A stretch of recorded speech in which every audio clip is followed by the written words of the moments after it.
Gente, a graça e a paz de nosso Senhor e Salvador Jesus Cristo. Nós vamos agora, nesse momento, meditarmos na palavra de Deus, nesse quadro. É hora de dar a volta por cima. Porque nós temos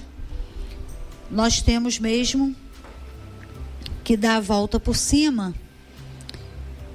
Porque Deus não quer nenhum de nós prostrados nem paralisados. Aconteceu um problema difícil, muitas vezes ficamos abatidos e às vezes algumas pessoas ficam até paralisadas e prostradas. Agora, não podemos ficar assim. Temos que nos levantar em Deus e continuar a caminhada.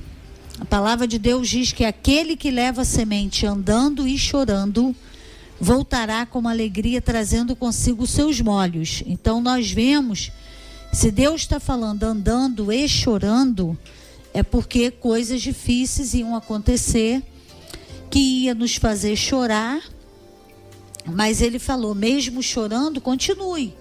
De repente você não vai continuar correndo, você não vai continuar dando largos passos, mas você vai andando no ritmo que dá para andar.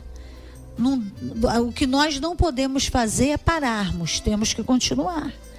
E o Senhor nos dá força, Ele nos dá força. E sempre é assim, é na caminhada que nós somos curados, nós somos libertos, nós somos restaurados, nós somos renovados, é na própria caminhada.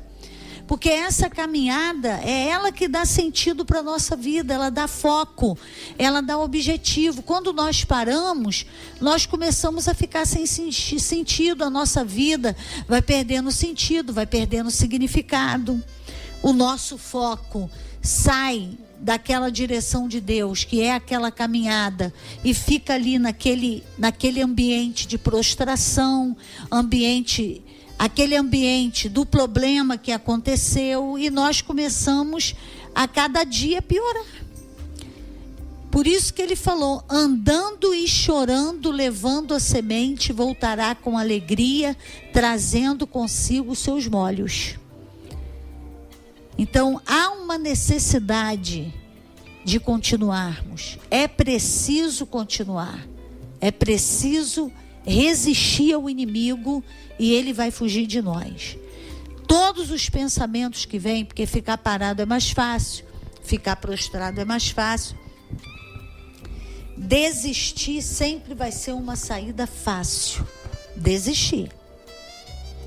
Ficar parado, ficar prostrado, ficar paralisado. Mas Deus não falou que a nossa caminhada ia ser fácil. Ele falou que esse caminho é estreito. Jesus falou, no mundo tereis aflições. Então daí a importância de nós continuarmos, porque Ele falou, no mundo tereis aflições, mas tem de bom ânimo, eu venci o mundo.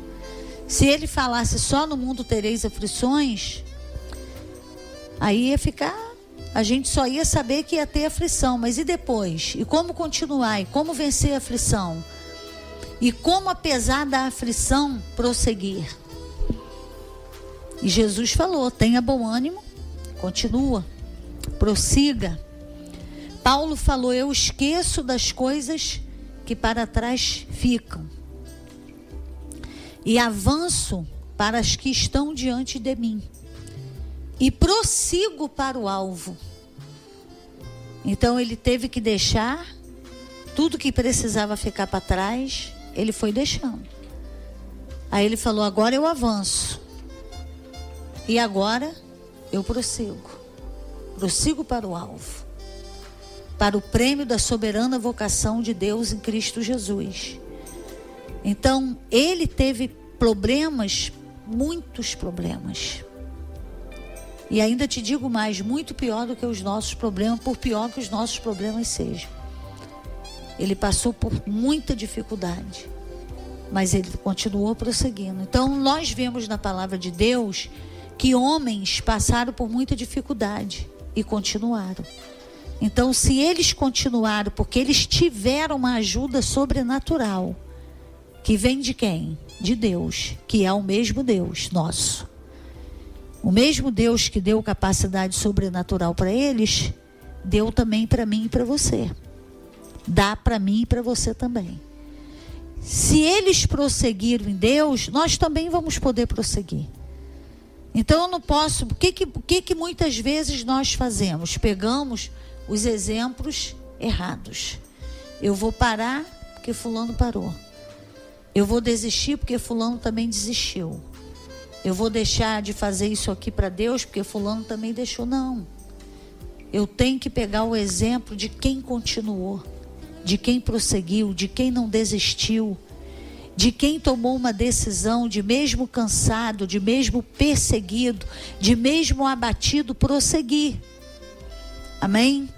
Então nós vamos ler um texto que está na palavra de Deus, um texto que está no livro do profeta Jeremias, no capítulo 18. Jeremias 18. Jeremias 18, a partir do primeiro versículo, que nós vemos assim: a palavra que veio do Senhor a Jeremias, dizendo: levanta-te e desce à casa do oleiro, e lá te farei ouvir as minhas palavras. Desci, pois, à casa do oleiro, e eis que ele estava ocupado com a sua obra sobre as rodas. Como o vaso que ele fazia de barro se estragou na mão do oleiro, tornou a fazer dele outro vaso, conforme pareceu bem aos seus olhos. Então veio a mim a palavra do Senhor, dizendo: não poderei eu fazer de vós como fez este oleiro, ó casa de Israel, diz o Senhor. Eis que como barro na mão do oleiro, assim sois vós na minha mão, ó casa de Israel.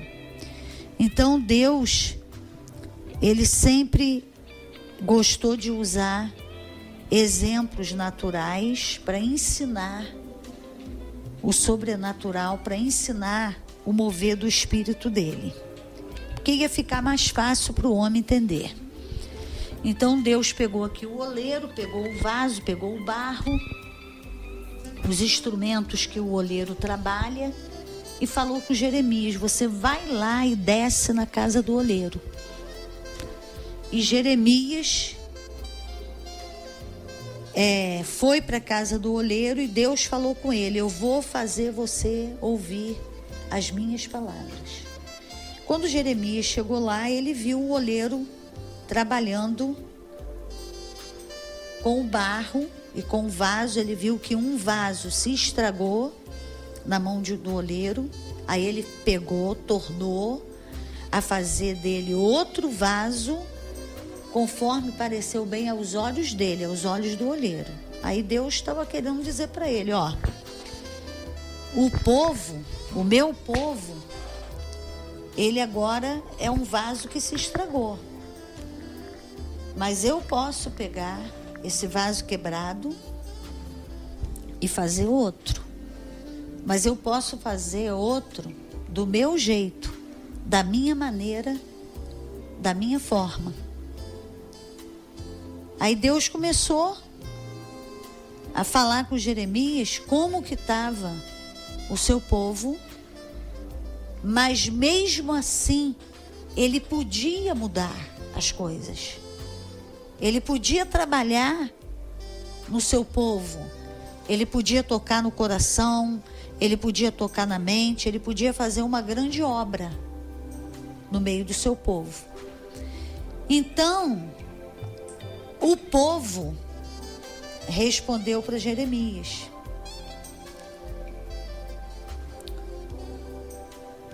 No versículo 12, olha o que eles falaram para Jeremias.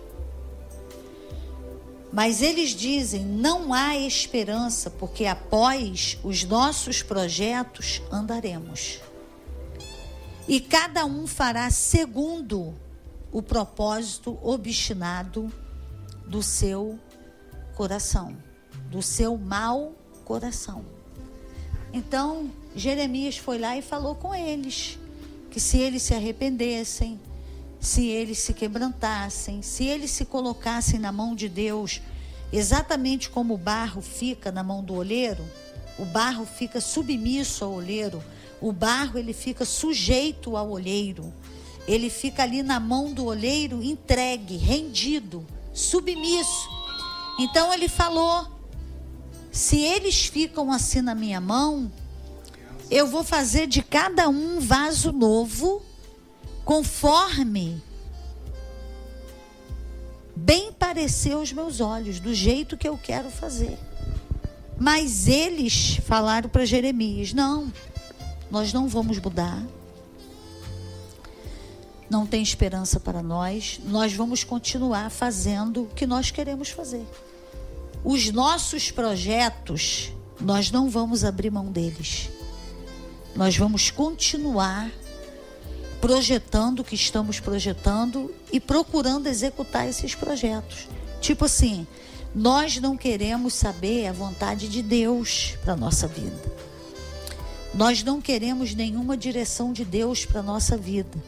Nós queremos continuar como estamos e prosseguir do nosso jeito e fazendo o que nós queremos fazer. Nós não queremos ser um barro na mão do oleiro, não. Nós queremos fazer tudo que dá na nossa cabeça. Eles conheciam a Deus, eles conheciam a palavra de Deus, mas eles tomaram uma decisão deliberada. Não precisa ter esperança em nós. Não precisa ter esperança. Nós não vamos abrir mão dos nossos projetos. E o que a palavra de Deus fala dos nossos planos? Muita coisa. Mas eu vou citar para vocês alguns versículos. Provérbios capítulo 16, versículo 1. Os homens fazem muitos planos. Não é errado fazer os planos. Mas a sequência do versículo é assim: mas a resposta certa vem de Deus.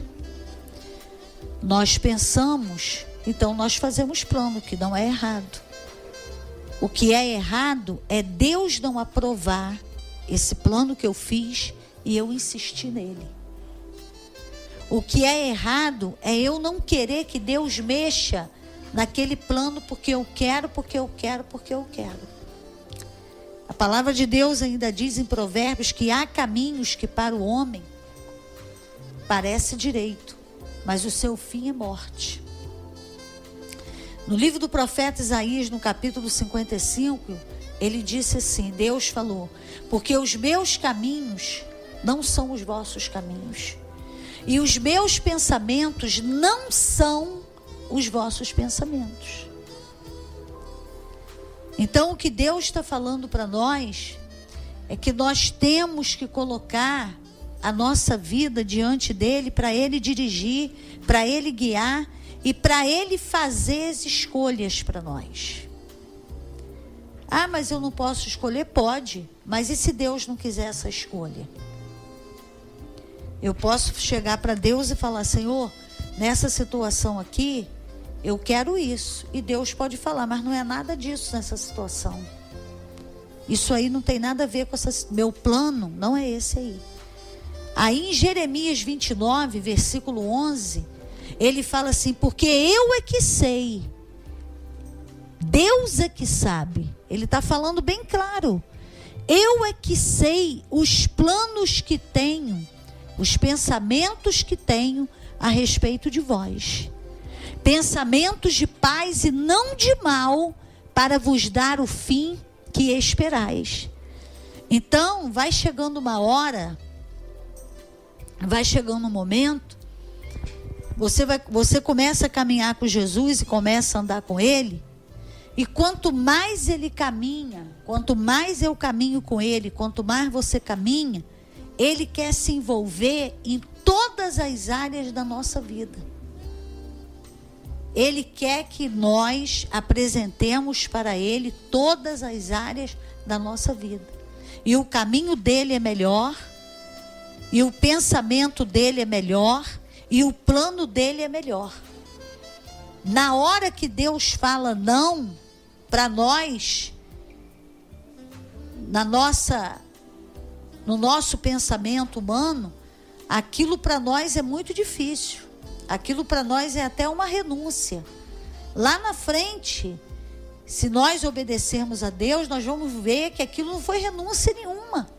Aquilo ali foi Deus livrando a nossa vida de coisas que ia ser ruim para nós, mas que naquele primeiro momento nós achávamos que era maravilhoso e que era muito bom e que ia fazer muito bem para a nossa vida e para a nossa família. Quantas pessoas hoje estão vivendo dentro de um buraco? Quantas pessoas hoje estão sofrendo horrores porque se envolveram lá atrás com coisas que para eles pareciam coisas certíssimas e maravilhosas? Quantas pessoas hoje estão com a família destroçada, despedaçada, por causa de uma paixão, por causa de uma loucura, que parecia que era tudo, que era a melhor coisa da vida, que era a grande sorte, que era a grande felicidade, a grande sorte e a grande felicidade é: venha o teu reino e seja feita a tua vontade. Essa é a nossa grande sorte e a nossa grande felicidade. Ah, porque pastora, agora então eu vou ser um robô, eu vou virar um robô. Você não vai virar um robô. Você não vai, porque você pensa. A Bíblia diz assim, no Provérbio 16:1 que eu falei: os homens fazem planos. Então Deus não disse que você é robô. Mas o que Deus falou? A resposta certa, eu é que tenho. O que Ele está querendo dizer? Você faz seus planos, mas você não custa nada. Você como filho, eu sou seu pai e você é meu filho. Você chegar para mim e falar assim: Senhor, meu pai, meu paizinho, aqui o plano que eu fiz. E Ele vai falar assim: então, esse plano é um plano legal. Você vai, foi eu que coloquei isso no teu espírito. Mas Ele também pode falar assim: não, desse plano aqui eu vou tirar esse pedacinho, esse pedacinho, esse pedacinho e vou deixar essa parte. Ou então Ele pode chegar e falar assim: desse plano, esse plano seu não salva nada. Eu vou ter que acabar totalmente com ele. Aí, você não é robô. Você ainda vai poder escolher obedecer ou desobedecer. Então a palavra de Deus diz assim: eis que põe diante de ti a vida e a bênção, a vida e a morte, a bênção e a maldição. Aí Ele falou assim: escolhei, pois, a vida, para que vivais. Então Ele deu uma sugestão para nós: escolha a vida, escolha viver, escolha a bênção, escolha a minha vontade. Ainda, aqui em Jeremias mesmo, no capítulo 10 e no versículo 23, tem um texto que fala assim: eu sei, ó Senhor, que não é do homem o seu caminho, e nem é do homem que caminha o dirigir os seus passos. Aí no versículo 24 ele falou assim: corrige-me, ó Senhor, mas com medida justa. Então o que ele disse? Senhor, não é do homem o seu caminho, e nem é do homem que caminha dirigir os seus passos, mas não é mesmo. E Jeremias sabia disso. Ele foi e falou assim: Senhor, corrige-me, entra nesses caminhos que eu fiz e corrige tudo.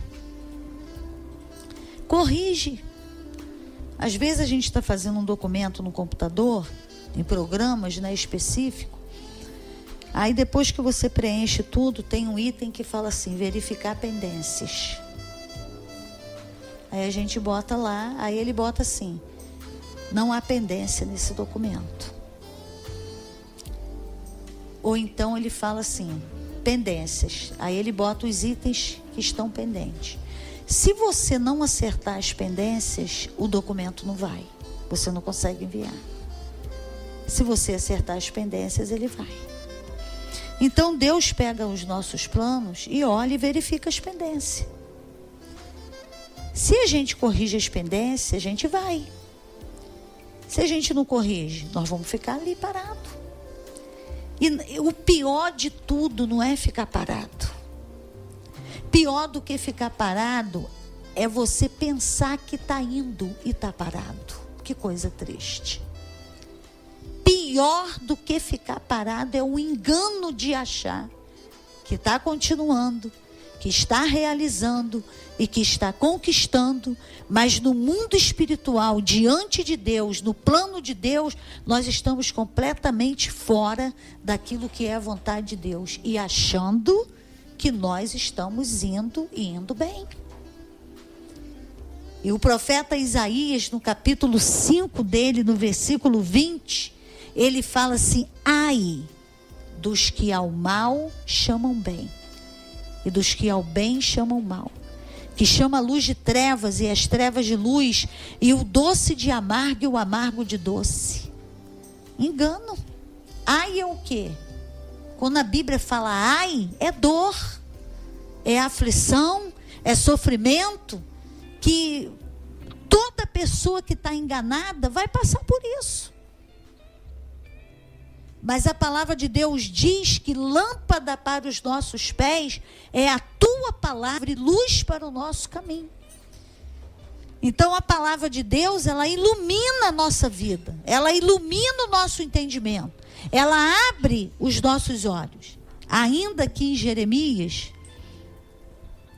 no capítulo 6, o versículo é o 16, ele fala assim, ó: assim diz o Senhor, ponde-vos, preste atenção, ponde-vos nos caminhos e vede, e perguntai pelas veredas antigas, qual é o bom caminho, e andai por ele. Então o que Deus está falando? Faz uma reflexão, dá uma olhada, vê se você está andando naquilo tudo que eu falei com você lá atrás. Ele está falando aqui, veredas antigas. Vê se você está nessa vereda antiga. E perguntai pelas veredas antigas, qual é o bom caminho, e andai por ele. Aí ele fala, se eu fizer isso, e andar por esse caminho certo, e achareis descanso para as vossas almas. Então, muita confusão, muita agitação, muita decepção, muito desapontamento, muita retenção, a falta da colheita, plantou muito e colheu muito pouquinho, investiu muito e teve um retorno pequeno. Nós temos a mania de falar assim, isso tudo é uma prova de Deus. E não é. Deus está me provando. A Bíblia não fala em lugar nenhum que Deus está provando. Ele fala que Deus não tenta ninguém.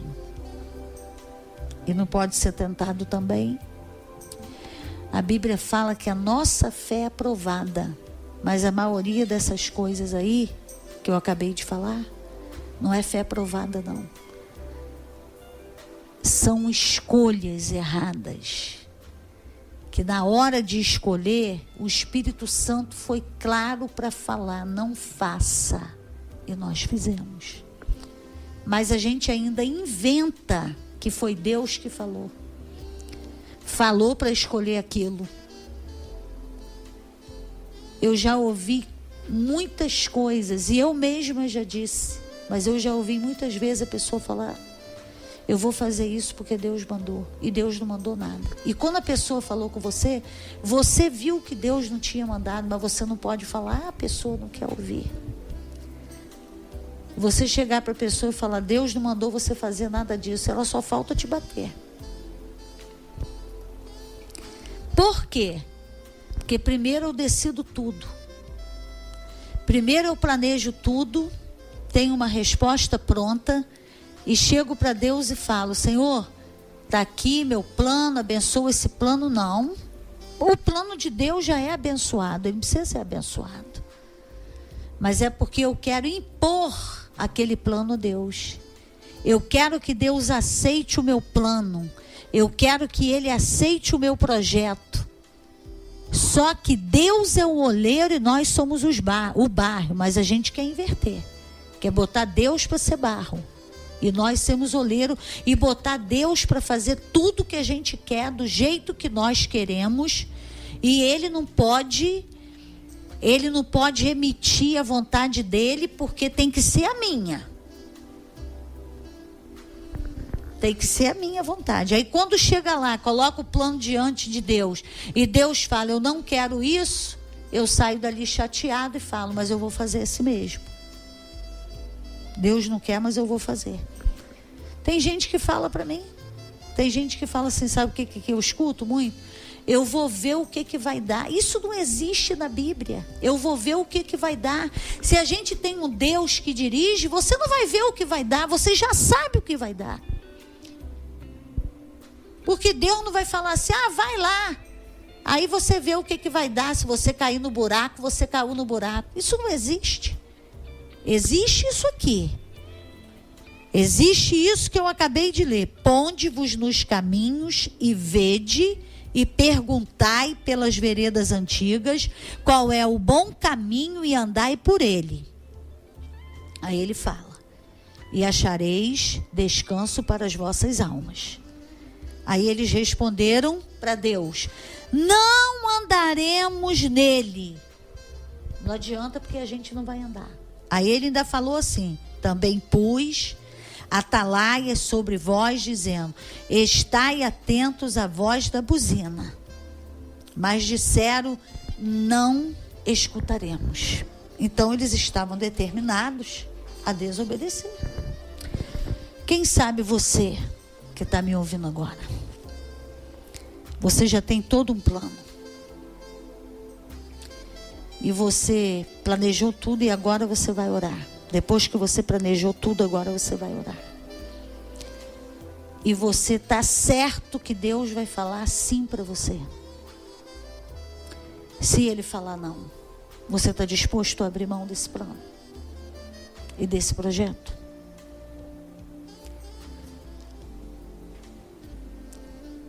E você, que Deus já disse não, e você continua segurando? Agora me responde. Se Deus não fizer, você vai fazer? Tudo que eu faço e você faz contra a vontade de Deus não vai ficar de pé. Porque foi o braço da carne que fez. O braço da carne, ele é um braço realizador. Mas ele não é um braço sustentador. A mesma carne que realiza, ela não tem a mínima condição de sustentar. Aí a pessoa fica toda boba porque ela conseguiu realizar aquilo. Daqui a pouco aquilo tudo cai. Daqui a pouco aquilo tudo desaba. E agora? Agora a Bíblia diz que tudo que Deus faz dura eternamente. O que Deus faz, se não foi Deus que fez, o caminho tem que ser um caminho de desistência. Eu tenho que desistir. Muitas vezes nós não desistimos, sabe por quê? Em primeiro lugar, orgulho. A desobediência tem uma raiz chamada orgulho.